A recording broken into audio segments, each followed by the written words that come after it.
बिस्मिल्लाहिर्रहमानिर्रहीम। अस्सलाम वालेकुम फ्रेंड्स, आप देख रहे हैं CSC guide official YouTube channel और मैं हूं मोहम्मद इरफानुल्लाह। और मैं हूं मोहम्मद इकरामुल्लाह। आज जिस टॉपिक पे हम बात करेंगे वो ये है कि काफ़ी सारे दोस्त पूछ रहे होते हैं, दोस्त अब आपके, हमने एक्सेप्टेंस लेटर के लिए मेल्स की थी, ठीक है, हमने एक्सेप्टेंस लेटर के लिए ट्राई किया था, कुछ कह रहे हैं कि हमें एक्सेप्टेंस लेटर मिल गया है, कुछ कह रहे हैं हमें एक्सेप्टेंस लेटर नहीं मिला, ठीक है। जो कह रहे हैं मिल गया है या नहीं मिला, अब हमें ये तो हमारा काम हो गया, अब अभी आगे ट्राई करनी है आपने, क्योंकि अभी टाइम काफ़ी सारा पड़ा है, ये ना हो कि अब आप मेल्स जो है सेंड करना छोड़ दें।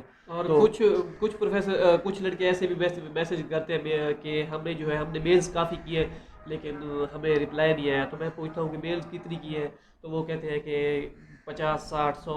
तो ये मेल्स काफ़ी नहीं है भाई। आप मुख्तलिफ प्रोफेसर को जो है ना मेल्स करें। वो ज़्यादा नहीं, एक ही यूनिवर्सिटी के सब प्रोफेसर को ना करें। एक दिन में एक यूनिवर्सिटी के आप 5 से 10 प्रोफेसर करें, इसी तरह उसी दिन फिर दूसरी यूनिवर्सिटी के दूसरे प्रोफेसर, इसी तरह करते जाएं। एक दिन में अगर 5 से 10 यूनिवर्सिटीज़ होती है जिनमें आप 5 से 10 प्रोफेसर को करते हैं, मतलब कि दिन में आप 50 60 70 कर जाते हैं मेल्स एक दिन में। तो ये अच्छा है, आप दिन इसी में तरह मतलब कैरी करते रहें। मेल्स आपने रात को करनी है, दिन की एक दिन की बात कर रहा हूं। एक दिन की बात कर रहा हूँ। अच्छा, अब ये हो गया। ये अब भाई हमें बताया जाए, अब हमें मान लो कि एक्सेप्टेंस लेटर मिल गया या नहीं मिला, हमने फुल ट्राई की, ठीक है, नवंबर दिसंबर तक, जनवरी तक। अब हमें आगे बताया जाए आगे क्या करना है, बस और दूसरी बात ना करें, हमें बस ये बता दें कि आगे क्या करना है, क्योंकि हमने अभी आगे जो है सारे काम करने हैं, जो भी बाकी बचे हैं, अप्लाई करना है, अप्लाई का बता दें। अब बाकी जितने भी हमारे डॉक्यूमेंट्स रिक्वायर्ड हैं, जो जो जो चीज़ें हैं, जितना भी अमल बनता है एक्सेप्टेंस लेटर के बाद का, हमें वो एक वीडियो में बता दें कि आगे हमने क्या करना है। आज इस टॉपिक में हम बात करेंगे। तो मान लो कि आपको एक्सेप्टेंस लेटर आपने जान मारी, फुल मिला या नहीं मिला, ये एक अलग बात है, ठीक है। इसके बाद क्या करना है इस पर हम डिस्कस करेंगे, क्योंकि एक्सेप्टेंस लेटर के बाद अब बंदे को समझ नहीं आ रही होती कि हम क्या करें। शुरू शुरू में हमें भी नहीं आती थी कि क्या किया जाए। एक्सेप्टेंस लेटर तो मिल गया, अब इसके बाद आपने क्या करना होता है, आपने कुछ नहीं करना, आपने सिर्फ और सिर्फ वेट करना है बस। एडमिशन्स कब ओपन होंगे, जिस यूनिवर्सिटी से आपका एक्सेप्टेंस लेटर आपको मिला है, क्या उस आपने देखना है फिर उस यूनिवर्सिटी के क्या एडमिशन, स्कॉलरशिप के जो एडमिशन ओपन हो गए हैं या नहीं हुए, इस चीज़ पे आपने जो है गौर करना है। अब ये आप सोच रहे होंगे कि यार ये मुझे कैसे पता चलेगा कि इस यूनिवर्सिटी के एडमिशन ओपन हो गए हैं या नहीं हो गए, बस लगता है मैं लेट हो जाऊँगा।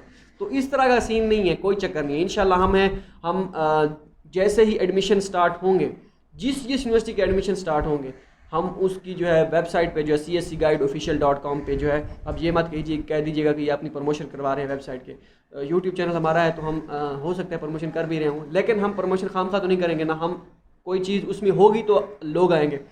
तो हम जो है फिर आपको बता देंगे कि इस यूनिवर्सिटी का जो है ये इसकी डेडलाइन है, इसमें ये डॉक्यूमेंट्स रिक्वायर्ड हैं, ठीक है। आप अपने डॉक्यूमेंट्स प्रिपेयर करें, ये तरीकाकार है अप्लाई करने का, इतनी फ़ीस है या इसमें ये फ़ीस नहीं है, डॉक्यूमेंट्स सेंड करने भी हैं या नहीं करने, इसकी ऑनलाइन अप्लाई है, ये सारी चीज़ें हम आपको वक्त आने पे बताएंगे जब एडमिशन स्टार्ट होंगे।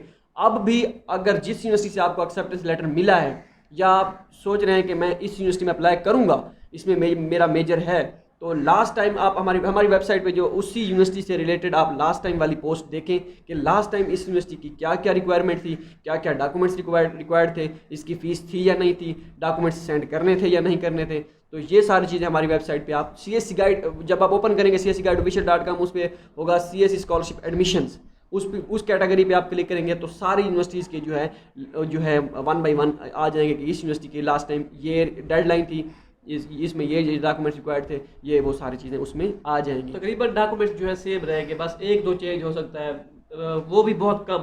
कोई यूनिवर्सिटी जो होती है वो पुलिस क्लियरेंस सर्टिफिकेट का कह देती है कि हमें ये चाहिए, लेकिन ये मोस्टली यूनिवर्सिटी में नहीं चाहिए होता। तो अगर आपका बना होगा तो अच्छी बात है, ना भी हो तो उसी वक्त बना बनवा लेता है वो, कोई इशू नहीं है। तो फिलहाल आपको सिर्फ जो है ना एक्सेप्टेंस लेटर लेने होंगे, तो वो उसके लिए आप जो है ना ट्राई करें, मैक्सिमम मेल्स करें, एक्सेप्टेंस लेटर लेने की कोशिश करें, ठीक हो गया। कोई लिमिट नहीं है एक्सेप्टेंस लेटर की कि भाई आप इतने ना लें इतने लें, क्योंकि इस मरतबा जो सीन हुआ था वो ये था कि काफ़ी सारे स्टूडेंट्स ने एक्सेप्टेंस लेटर लिए थे, लेकिन मसला ये था कि उनका मेजर जो था वो बाद में चाइनीज़ में निकल आया कि आपका मेजर जो है ये चाइनीज़ में है, और चाइनीज़ CSC जो है चाइना स्कॉलरशिप काउंसिल, वो इस साल 1 साल जो चाइनीज़ का कोर्स वो मतलब कि फंडिंग देते थे, अब वो फंडिंग नहीं दे रहे। अगर आपका मेजर चाइनीज़ में है तो आपको स्कॉलरशिप नहीं मिल सकती। इसलिए वो जिस एक्सेप्टेंस प्रोफेसर से आपने एक्सेप्टेंस लेटर लिया होता है वो भी बाद में यही कहता है कि सॉरी यार, इसमें मैं कुछ नहीं कर सकता क्योंकि ये रूल बन गया है, CSC आपको 1 साल की चाइनीज़ ऑफ़र नहीं कर रही। तो मेजर जो चाइनीज़ में होता है डेफिनेटली जो है आगे सारी चीज़ें आपको चाइनीज़ में पढ़नी होगी। तो ये मसला बना था। इस वजह से अगर आपके पास एक्सेप्टेंस लेटर थोड़े से ज़्यादा हूँ, 5, 6, 10 तक भी हूँ, ठीक है, तो उसमें से फिर आपको आप देखेंगे अगर अब ये आप फिर एक सवाल निशान है कि हमें कैसे पता चलेगा कि हमारा मेजर जो चाइनीज़ में है या किस में है, या जिस यूनिवर्सिटी से हमें एक्सेप्टेंस लेटर मिला है उस यूनिवर्सिटी के जो प्रोफेसर हैं उसमें, या उस यूनिवर्सिटी में मेजर जो चाइनीज़ में होगा या नहीं होगा। ये एक बाद में, इसके बाद इंशाल्लाह हम वीडियो बनाएंगे इस पर कि कैसे आपने मेजर चेक करना है अपना कि आपका मेजर चाइनीज़ में है या नहीं है। फिलहाल बात सिर्फ आप एक्सेप्टेंस लेटर लें, आप इसकी टेंशन ना लें कि हमारा इसमें मेजर है या नहीं है। इसलिए कह रहा हूँ मैक्सिमम जो है, इसलिए जो हम कह रहे हैं कि 9 से 10 जो है तकरीबन आप एक्सेप्टेंस लेटर लें।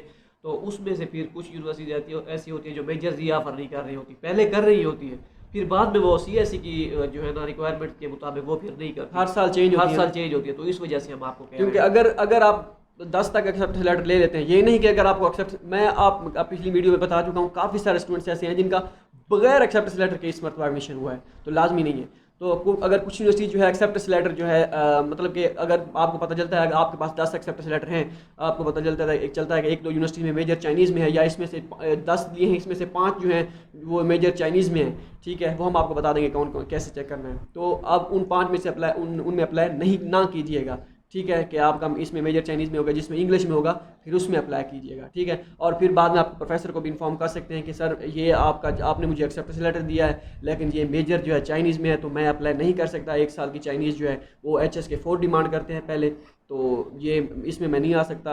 आप किसी और को एक्सेप्टेंस लेटर ये दे सकते हैं। हो सकता है प्रोफेसर किसी और लड़के को एक्सेप्टेंस लेटर दे दे जिसके पास HS के 4, 5 जो भी है वो हो, ठीक है।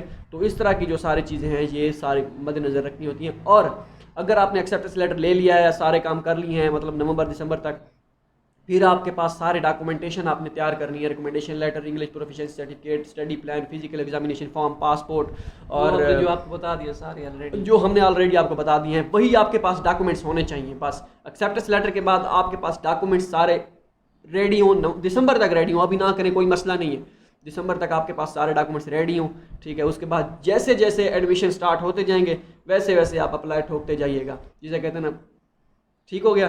तो ऐसा और कोई सीन नहीं है, कोई चक्कर नहीं है, कोई ये नहीं कि आपको मिस हो जाएगा। आप हमारी वीडियोस फॉलो करते जाएं, इंशाल्लाह हम आपको 1 बाय 1 जो है सारी इन्फॉर्मेशन देते रहेंगे। तो आपका अभी भी कोई क्वेश्चन है तो आप कमेंट में जो है ना लिख सकते हैं। और हाँ, एक चीज़, हम क्वेश्चन एंड आंसर जो है वो देते हैं इरफान इकराम लिखारी यूट्यूब का चैनल है, अगर आप दूसरा चैनल है हमारा, वहाँ पे हम जो है ना क्वेश्चन एंड आंसर देते हैं। तो हमने बहुत ज़बरदस्त क्वेश्चन एंड आंसर वहाँ पे वीडियो लगाई हुई है, अगर अभी तक आपने नहीं देखी तो आप सर्च करें यूट्यूब में इरफान इकराम, लिंक हम डिस्क्रिप्शन में भी दे देंगे, तो आप सर्च करें, पहले हमारा चैनल आएगा तो उसको लाजमी सब्सक्राइब कर लें।